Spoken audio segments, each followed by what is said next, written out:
여러분 안녕하세요, 블랙입니다. 요즘은 고물가 시대라고 하죠. 연준이 금리 인상을 시작한 지 2년이 넘었음에도 불구하고 여전히 물가는 잡히지 않고 있습니다. 그리고 한국은 연준보다 더 빨리 금리 인상을 시작했음에도 불구하고 여전히 물가가 잡히지 않고 있죠. 정확히 말씀드리면 물가가 작년처럼 급등하진 않지만 중앙은행이 목표로 삼고 있는 2%까지 내려오지는 못한 채 꾸준히 물가가 상승하는 상황이라 보시면 됩니다. 그래서 이런 고금리 상황은 우리에게 좋지 않습니다. 왜냐하면 한국은 가계대출 비중이 다른 나라에 비해 매우 높기 때문이죠. 그래서 요즘 다들 살기 어렵다는 말을 하고 있는데요. 오늘은 한국의 이야기를 여러분께 드려볼까 합니다. 한국이 최근 24년 1분기 경제 성장률을 발표했습니다. 전 분기 대비 1.3%나 성장했습니다. 이는 21년 4분기 이후 최고 성장률을 기록하면서 이제부터 한국 경제가 본격적으로 살아날 수 있다는 이야기가 여기저기에서 들려오고 있습니다. 그래서 제가 한국 GDP 세부 내용 변동률을 체크해봤습니다. 검은색으로 표기된 것은 23년도 매 분기마다 전 분기 대비 GDP 성장률을 나타낸 것이고요. 빨간색으로 표기된 것은 이번 24년 1분기 때 전 분기 대비 GDP 성장률을 나타낸 것입니다. 그러니까 우리는 지금까지 검은색 박스 안에 있는 수치가 어떻게 움직였는데 현재 빨간색 박스에 있는 수치는 최종적으로 어떻게 나왔는지 검은색과 빨간색을 비교하시면 됩니다. 이번 GDP 급등의 주역은 바로 민간 소비와 건설 투자였습니다. 영상 초반에 설명드렸듯 한국은 고금리와 높은 가계부채로 인하여 엄청난 고통을 받고 있는데요. 다들 소비를 줄여가면서 대출 이자를 갚는데 에너지를 너무 많이 소비하고 있습니다. 그래서 작년에 소비 부문 성장률을 보면 거의 0% 부근에서 움직이고 있었는데요. 이번에는 꽤 상승한 0.8% 증가가 나왔습니다. 그런데 원래 연초에 정부의 예산을 미리 땡겨서 쓰기 때문에 1분기 민간 소비는 높게 나오는 편입니다. 작년 1분기에도 민간 소비는 0.6% 성장했지만 2분기, 3분기, 4분기로 가면 갈수록 내수가 위축되는 모습이 나왔잖아요. 그런데 이번에는 하반기 금리 인하에 대한 기대감도 작용하면서 생각보다 내수에서 강한 성장이 나왔다고 보시면 됩니다. 아마도 올해 하반기로 가면 갈수록 내수의 성장 속도는 둔화될 것으로 보입니다. 그리고 부동산 PF 문제로 건설 경기가 죽어있는 상황인데요. 정부에서는 이를 극복하기 위해 정부 주도로 토목 건설을 추진하고 있습니다. 이로 인하여 건설 투자가 전분기 대비 2.7%나 증가한 상황입니다. 그리고 작년에 워낙 많이 건설 경기가 위축되었었기 때문에 어느 정도 기저 효과도 있었다는 생각이 듭니다. 어떻게 보면 민간 소비, 건설 투자 모두 일시적인 반짝임으로 볼 수도 있겠습니다. 근본적인 고금리 상황과 부동산 PF가 해결되어야만 이들 주도의 경제 성장이 확실하게 나올 것 같다는 생각이 듭니다.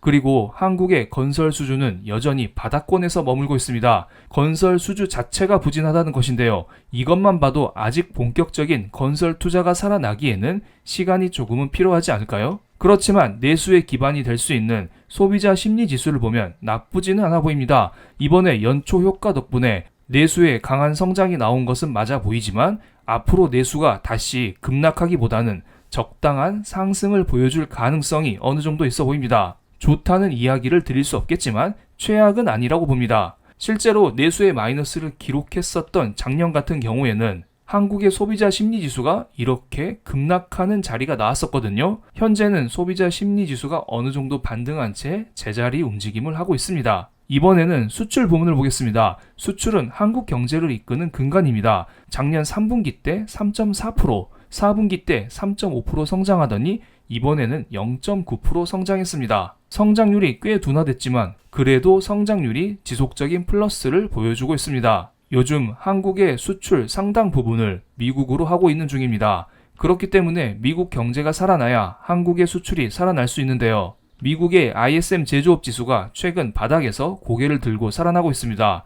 그래서 이에 맞춰 한국의 수출 금액 역시 급등하는 것을 알 수 있습니다. 다만 여기에서 미국의 제조업 지수가 더 치고 가기에는 미국도 돈을 더 풀면서 장작을 태워야 하는데요. 이게 가능할지는 지켜봐야겠습니다. 제가 볼 때 한국의 수출은 적당한 플러스를 꾸준히 유지하지 않을까 이런 생각이 듭니다. 한국의 GDP 항목별 기여도를 보겠습니다. 갈색, 노란색으로 표기된 게 바로 수출 부문의 기여도인데요. 최근 4개 분기 모두 수출이 그냥 다 했다라고 보시면 됩니다. 수출이 없었다면 지금의 한국 GDP는 존재하지도 않았을 겁니다. 그만큼 한국 경제에 수출이 중요하다는 것을 알 수 있고 우리는 수출을 잘하는 회사 중심으로 투자해야 할 필요가 있어 보입니다. 게다가 요즘은 고환율 시대잖아요. 환율이 높다는 것은 그만큼 한국의 수출 가격이 다른 나라 대비 저렴할 수 있다는 것으로 한국 입장에서는 수출 경쟁력이 커진다는 것입니다. 수출 기업에게 더욱더 유리한 환경이 조성된다는 것이겠죠. 물론 상대적인 라이벌 중국의 환율이 상승하는 것은 부담이지만 이 부분은 다음 영상에서 다뤄드리도록 하겠습니다. 요즘 한국의 원화값이 싸지면서 한국의 수출 경쟁력도 강화되고 있지만 중국의 위안화 역시 가격이 내리고 있습니다. 그래서 중국의 수출 경쟁력 역시 커지고 있거든요. 만약에 위안화와 원화가 동시에 싸진다면 한국 입장에서는 큰 이익이 없을 수도 있습니다. 이것은 한국의 수출입 추이를 나타낸 것인데요. 작년 6월달부터 한국의 수출이 수입을 앞지르면서 다시 한번 무역 흑자국으로 돌아섰습니다. 그리고 무역 흑자는 지금까지 유지되고 있는 상황이죠. 그래서 우리는 더욱더 수출 기업에 주목해야 한다. 이러한 이야기를 드리겠습니다. 이것은 작년 15대 주력 품목 수출 실적이 정리된 자료인데요. 자동차와 선박 부문에서 전년 동기 대비 수출 실적이 꽤 크게 개선되었습니다. 자동차는 31%, 선박은 21% 정도 수출 금액이 늘어났습니다. 그만큼 이쪽 산업이 잘 나가고 있다, 이쪽 부문 관련주들이 오를 수 있다, 이런 생각이 들기도 합니다. 그래서 기본적으로 자동차 섹터, 조선 섹터 이쪽은 꾸준히 봐야 될 것으로 보이고요. 그리고 반도체는 수출이 부진한 것처럼 나오는데 요즘 인공지능 중심으로 반도체 기업들의 실적이 개선되고 있습니다. 하이닉스의 1분기 실적을 봐도 예상치를 훨씬 뛰어넘는 영업이익을 발표했잖아요. 그만큼 반도체 중심으로 우리는 살아나고 있다. 반도체 기업은 여전히 주목해야 한다. 이것을 우리는 알 수가 있습니다.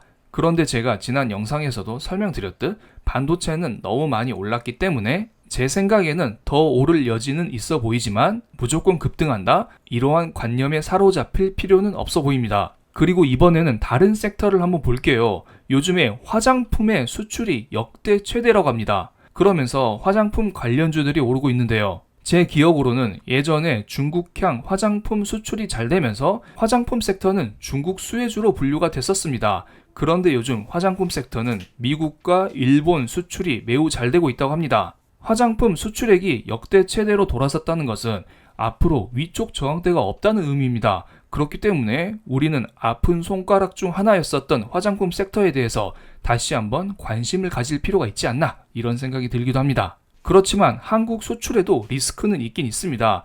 흐릿해서 잘 보이진 않지만 최근 한국은행에서 대미 수출 과다에 대한 우려감을 표하는 보고서를 하나 내놨습니다. 파란색이 미국 수출 비중이고요. 빨간색이 중국 수출 비중입니다. 올해 1분기 때 미국 수출이 중국 수출을 제쳤습니다.